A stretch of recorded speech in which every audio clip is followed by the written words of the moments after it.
शांति। 30 जनवरी 2025 की मुरली से विशेष पॉइंट। पहला पॉइंट है, मीठे बच्चे, इस पुरानी दुनिया में कोई भी सार नहीं है, इसीलिए तुम्हें इससे दिल नहीं लगानी है।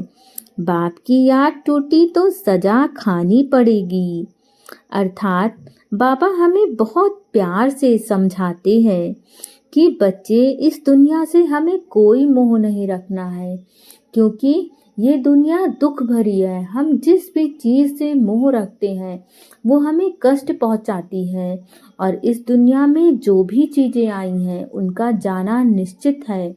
जितनी भी चीज़ें हैं उनका अंत निश्चित है। तो यदि हम इस दुनिया की चीज़ों से मोह रखते हैं तो उसका अंत निश्चित है, और यदि अंत निश्चित है तो हमें दुख तकलीफ भी अवश्य होगी।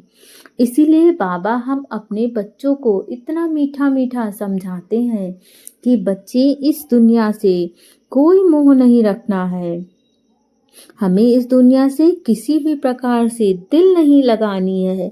हम तो यहाँ पर यात्रा पे आए हैं, हम इस दुनिया के मुसाफिर हैं। हम असल में तो परम धाम के निवासी हैं। हम सब यहाँ पर पार्ट प्ले करने आए हैं, इसीलिए हमें यहाँ से ममत्व नहीं रखना है, और हमें बाबा की याद सदा अपने मन में रखनी है। यदि हमारा ध्यान बाबा की याद से हटता है तो हमारा मन व्यर्थ की चीज़ों पे जाने लगता है, और यदि हमारा मन व्यर्थ की चीज़ों पे जाता है तो हमारा पुण्य का खाता खत्म होने लगता है। और यदि हम अपने पुण्य का खाता खत्म कर देंगे तो हमारा दुख का समय प्रारंभ होने लगेगा। इसीलिए हमें बाबा को खूब याद करके अपने पुण्य का खाता बढ़ाना है, और सजा खाने से अपने आप को दूर रखना है। अगला पॉइंट है, अगर एक बार कोई भूल हुई तो उसी समय कान पकड़ना है। दोबारा वो भूल ना हो। कभी भी देह अहंकार में नहीं आना है। ज्ञान में प्रवीण बन अंतर्मुखी रहना है। अर्थात अगर हमसे कोई भी गलती जाने अनजाने हो जाती है तो हमें उसी समय सीख ले लेनी है कि हुई गलती ठीक है, लेकिन अब से हम दोबारा उस गलती को नहीं दोहराएंगे, क्योंकि देवी देवता कभी गलतियां नहीं करते हैं और हम देवी देवता ही बनने जा रहे हैं। तो हमें सीखना है। अब हमारा उत्तरदायित्व बड़ा हो रहा है, तो यदि हम गलतियां करते रहेंगे तो हम अपने उत्तरदायित्व का निर्वहन कैसे करेंगे। और हमें कभी भी अपने देह के भान में नहीं आना है, क्योंकि जैसा अभी बाबा ने बताया कि इस संसार में सारी चीज़ें असार है, तो हमें इस देह के भान में भी नहीं पड़ना है। क्योंकि जब हम देह के भान में आते हैं तो हमारे अंदर अहंकार आ जाता है, और यदि हम देह भान में नहीं आएंगे तो अहंकार भी आ नहीं पाएगा। हमें ज्ञान में प्रवीण बनना है, हमें अंतर्मुखी होकर रहना है। अर्थात अपने ऊपर संपूर्ण चेकिंग करनी है। क्या हम सोच रहे हैं, कौन से कर्म कर रहे हैं, क्या ये श्रीमत अनुसार है या नहीं है।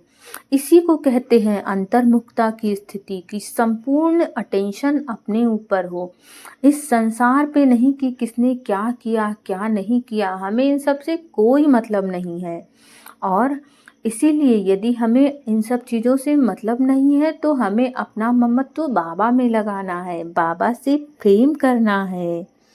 अगला पॉइंट है, सच्चा पिता व्रता बनना है। जीते जी बलि चढ़ना है, किसी से भी दिल नहीं लगानी है। बेसमझी का कोई भी काम नहीं करना है।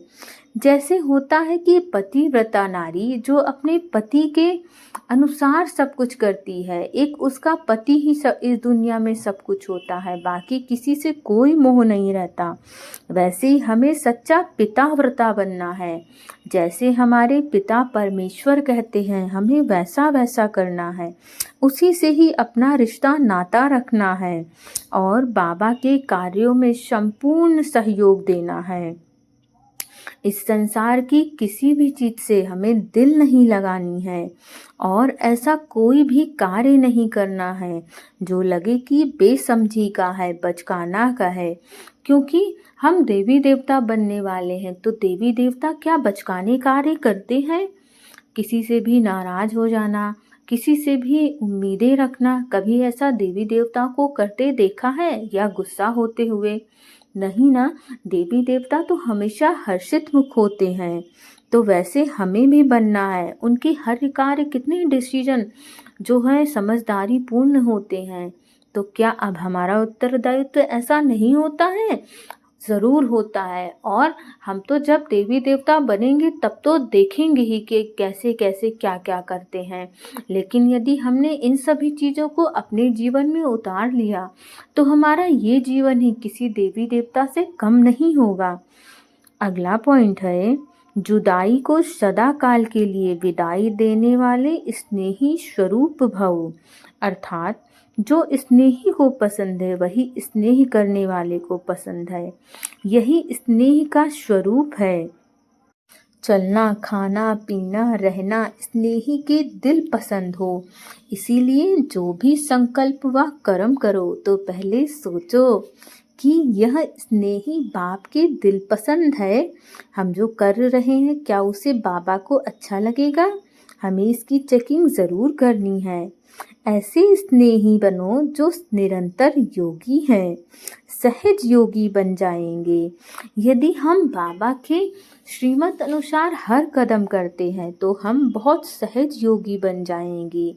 यदि स्नेही स्वरूप को समान स्वरूप में परिवर्तन कर दो तो अमर भव का वरदान मिल जाएगा और जुदाई को सदा काल के लिए विदाई मिल जाएगी। माना जब हम बाबा से अपना असीम प्रेम लगा लेंगे, सब कुछ हमारा बाबा से ही होगा, तो जुदाई तो कभी होगी ही नहीं। हर क्षण हम बाबा की याद में रहेंगे और सदा काल के लिए इस संसार से हमें विदाई मिल जाएगी। जितना ज़्यादा हमारा बाबा के साथ प्रेम होगा उतना कम इस संसार के साथ हमारा लगाव होगा। अगला पॉइंट है, स्वभाव इजी और पुरुषार्थ अटेंशन वाला बनाओ। अर्थात हमारा स्वभाव बहुत ही शांत हो, बहुत ही सौम्य हो, जो हर आत्मा को अच्छा लगे। और अच्छा इसीलिए लगे क्योंकि हम परमात्मा के बच्चे हैं। हम यहाँ किसी को चोट पहुँचाने के लिए नहीं हैं। हम यहाँ पर इसलिए हैं ताकि पर संपूर्ण अटेंशन रखें, क्योंकि हमें देवी देवता बनना है। इस संसार को एग्जाम्पल देना है कि कैसे हैं परमात्मा के बच्चे। वाकई इनकी चाल चलन सभी आत्माओं से विशेष है। ये साधारण नहीं है, परमात्मा के बच्चे हैं। ओम शांति।